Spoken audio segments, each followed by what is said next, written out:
All right team, we've got the workout brief for Thursday the 4th. It's gonna be 7 rounds for time, and those rounds are gonna be short and sharp.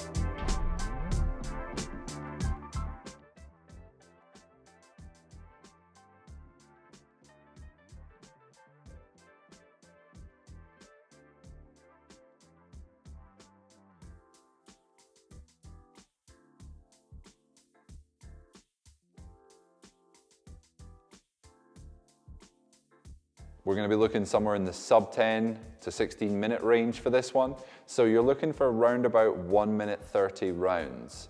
So use that as your guide for scaling, okay?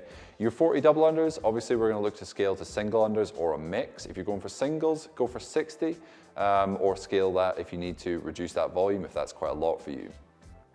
If you're doing mixed, go for more reps, but try and decrease the amount of singles that you were doing in between those doubles. If you've previously been working at say 5 to 1, try and get it down to 4 to 1, 3 to 1, somewhere in that range. If you are pushing the bounds on that, keep the reps a little bit lower, say the 40, so that it doesn't take you too long to get through those. We should be looking at somewhere in the region of 20 to 30 seconds really to get through the skipping portion of this.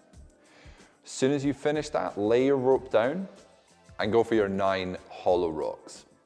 Now, 9 isn't many for this, so if you usually scale these a little bit, try and go for the full movement.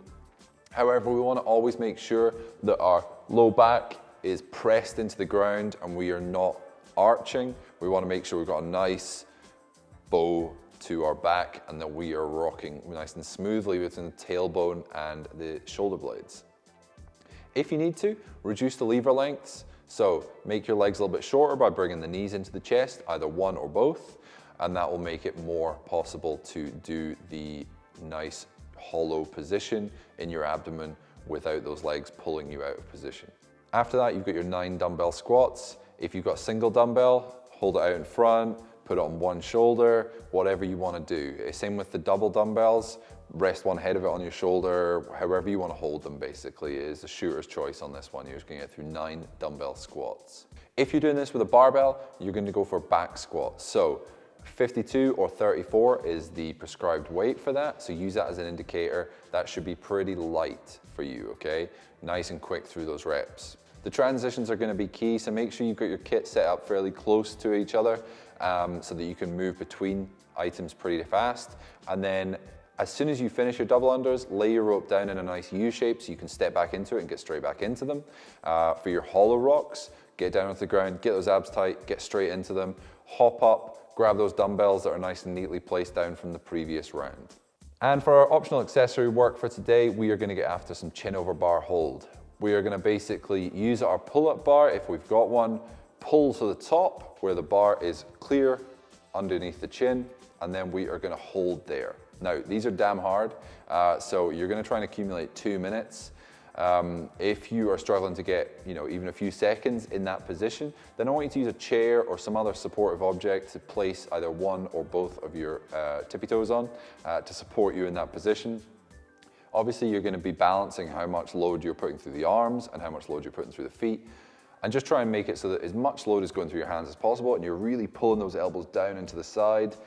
This is going to really help you try and get that last bit of the pull-up or try and work from going from strict pull-ups up to chest to bar pull-ups, okay? We need to work in that range where we get above the bar if we want to try and get that little bit higher. So these are super important.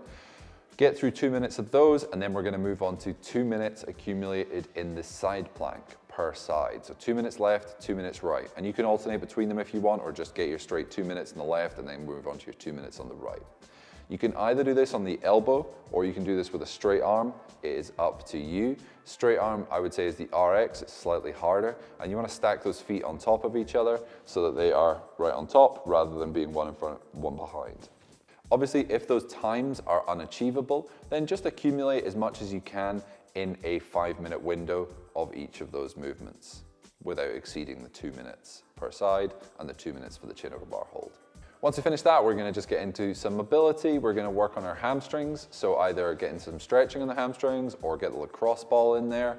And then we're going to go on to the calves with the lacrosse ball as well. Maybe get some calf stretch in and then move on to a cobra stretch to release those abs. Hope you had a good workout with this one, and we'll catch you for Friday's workout brief.